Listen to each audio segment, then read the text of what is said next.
can't hear. Oh, there we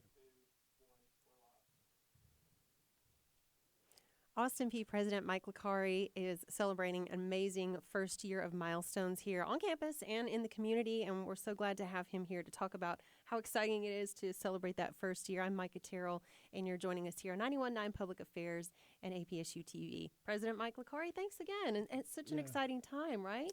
Thank you. Thanks for having me back. You know, I think my first time over here was right after I started, so it's good to be back after a year. It's flown by, it right? Really has. Wow. Time flies when you're having fun. Yeah, and so much. So we got the hard copy of the All-State today, and of course you're here, you're cheering, woohoo! Yeah, Talk about the athletics first. Yeah, so big deal.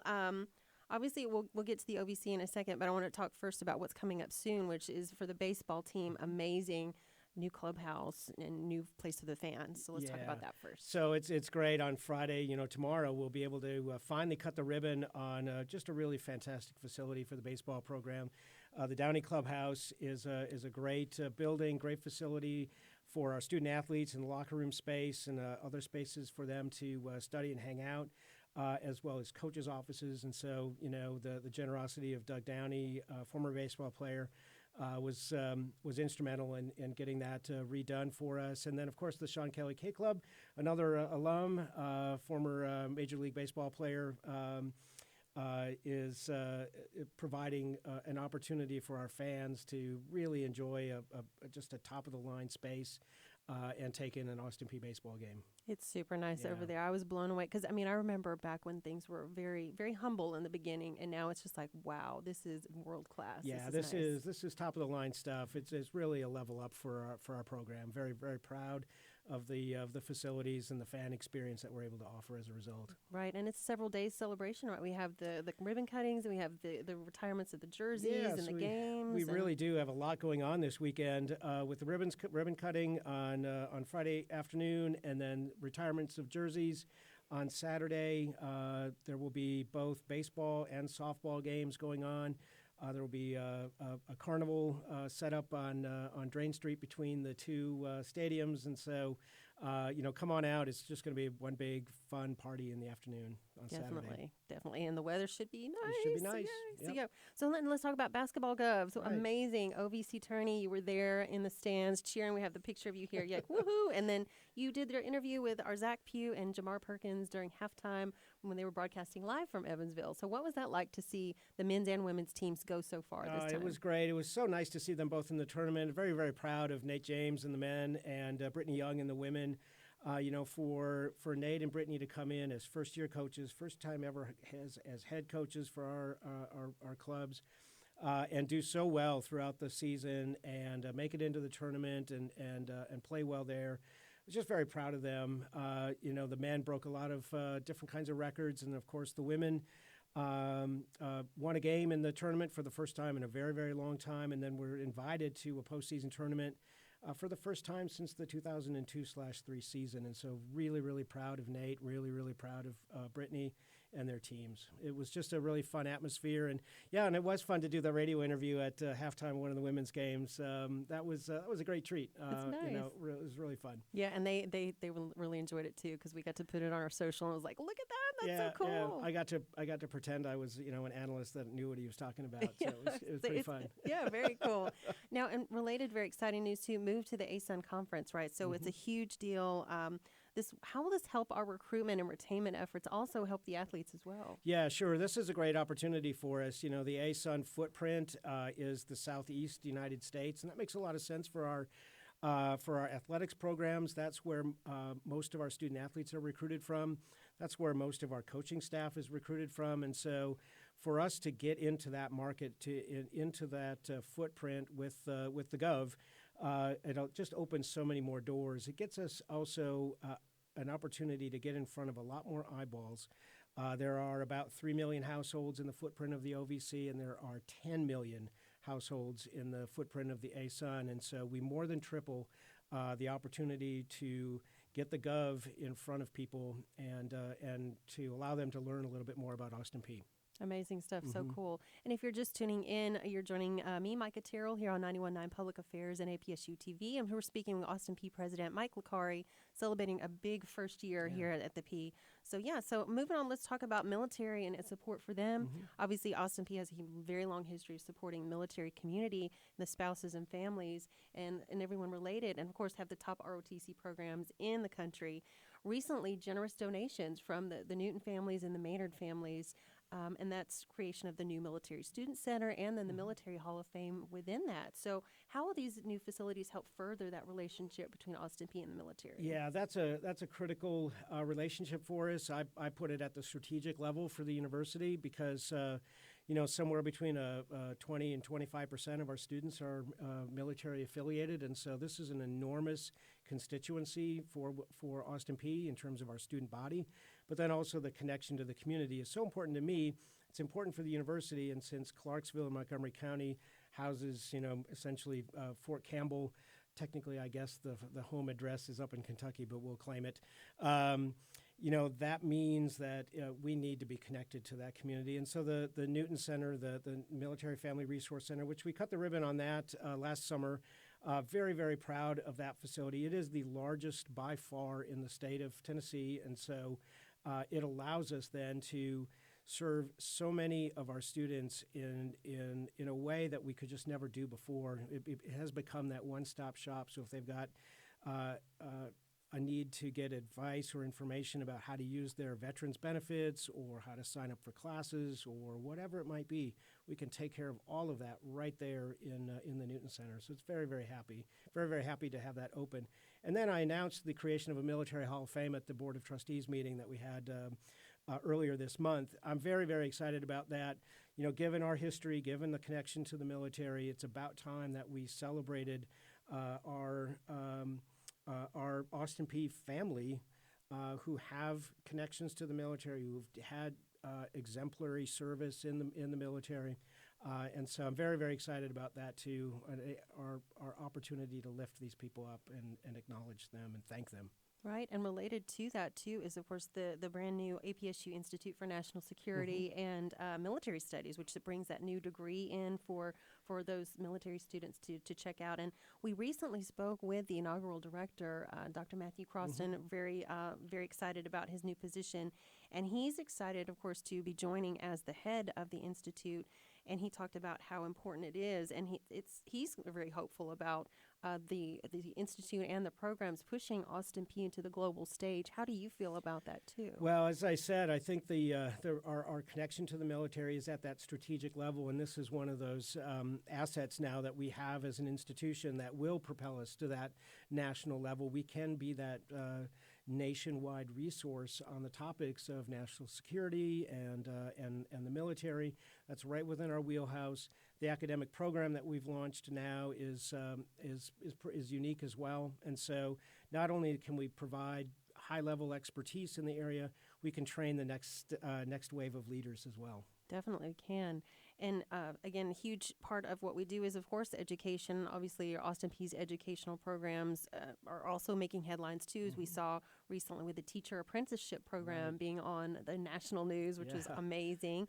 And then we saw our first doctoral graduate, Dr. Duggar, got her EDD, which is amazing. And then there's the aviation science degree. And of course, that's really cool, too. And then the new building for health and human performance. So please explain how those all are great big strides for not just our campus, but community, too. Yeah, these are huge strides for the university, adding new doctoral programs and having our first graduates from our doctoral programs. That is a huge academic step up in the profile of our institution and the reach of our institution in terms of serving the public and serving the local community. The innovative Grow Your Own Teacher Apprenticeship Program is a perfect way that encapsulates, I think, our spirit, our innovative spirit in terms of finding challenges out in the community, bringing new ideas to bear, and addressing them. And so I'm very, very excited about that. So proud of our College of Education that has literally taken us to national levels here with that program. So these are huge steps forward in our improving our ability to connect with the community, improving the sophistication of the university. I'm just so proud of the hard work that everybody's doing. And Dr. Croston made a really good point about how having relevance to today's world in the world of education and how melding those two together is really important. And I think that it's really been exemplified with those new programs. Yeah, right? exactly. There are all sorts of opportunities to help our community partners solve the problems that they have, and we've got the expertise, we've got the knowledge, we've got the energy to get all of this done. And so, that's really one of the best resources that a university can provide, alongside educating the next set of leaders, our students, is shouldering up alongside our community partners to collectively and innovatively solve problems. Definitely so. Yeah, good stuff. And again, if you're just tuning in, I'm Micah Terrell with 91.9 Public Affairs and APSU TV, and we're talking with Dr. Mike Licari. He's APSU's president. We're talking about the great accomplishments since his first year at the helm, what has occurred. And now let's look ahead at the future. Obviously, you had the new mission statement that came out very recently. So, and that, of course, includes how we'll form our path ahead, and, of course, how the community is involved, student engagement, and all those things.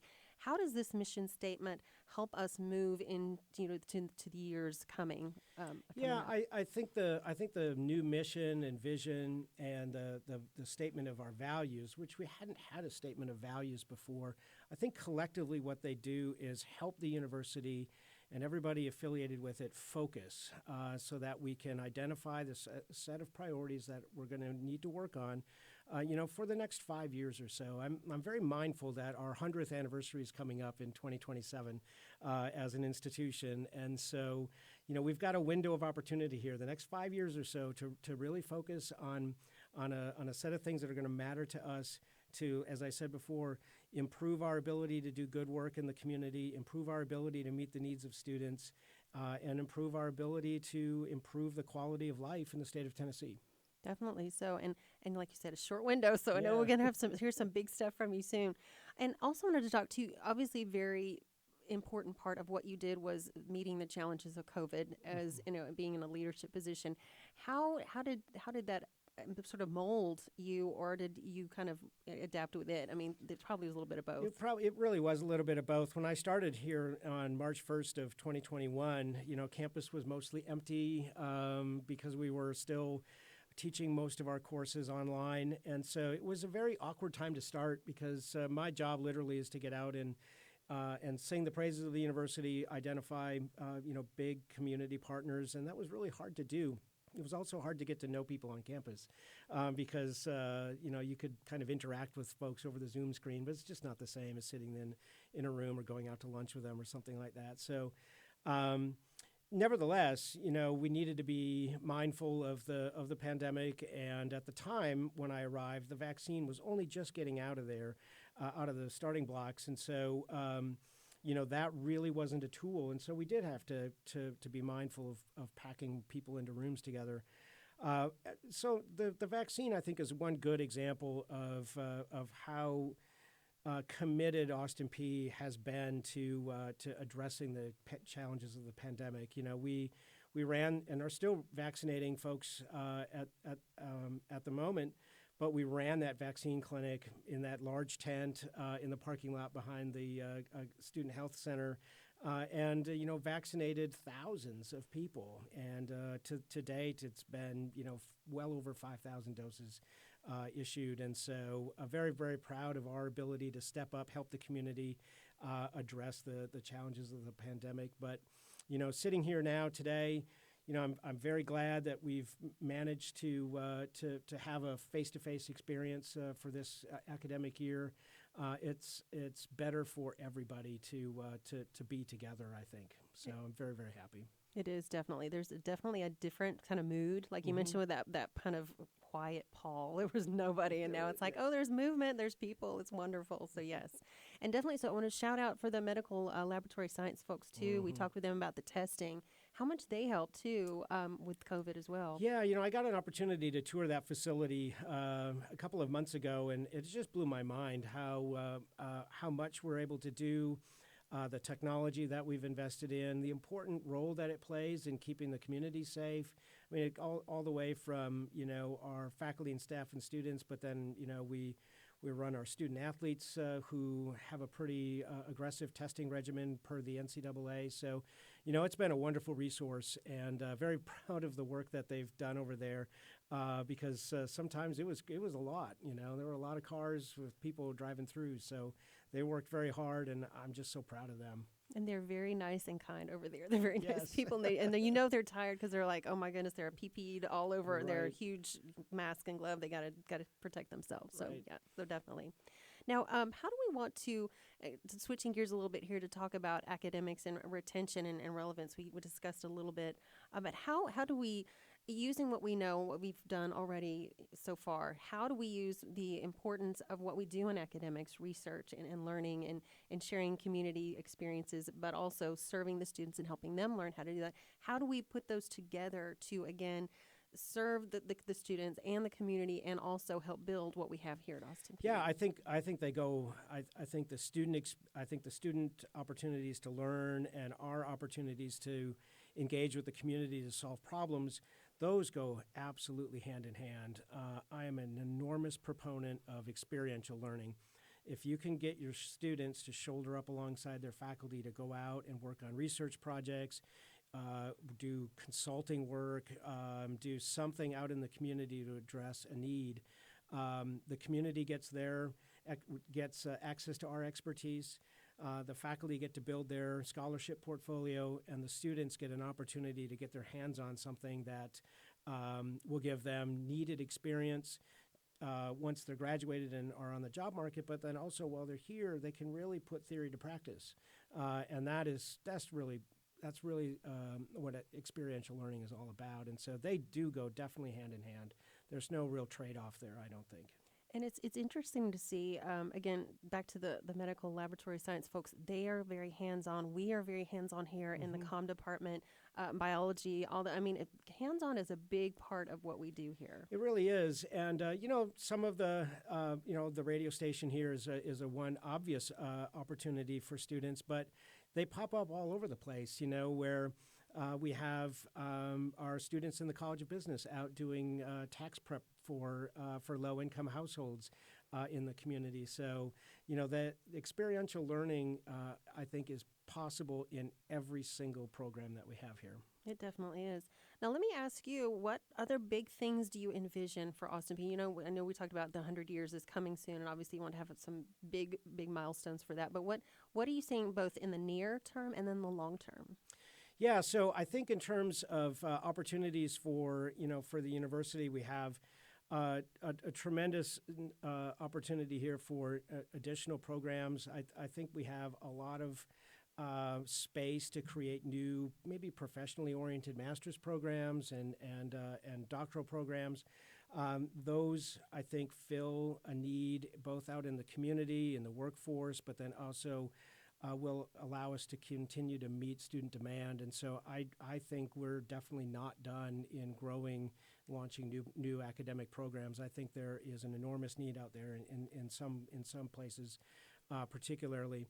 And then, of course, we need to focus on our students. Everything that we do needs to come back to them somehow. And so continuing to ensure that our students are able to get across that graduation stage, really no matter who they are.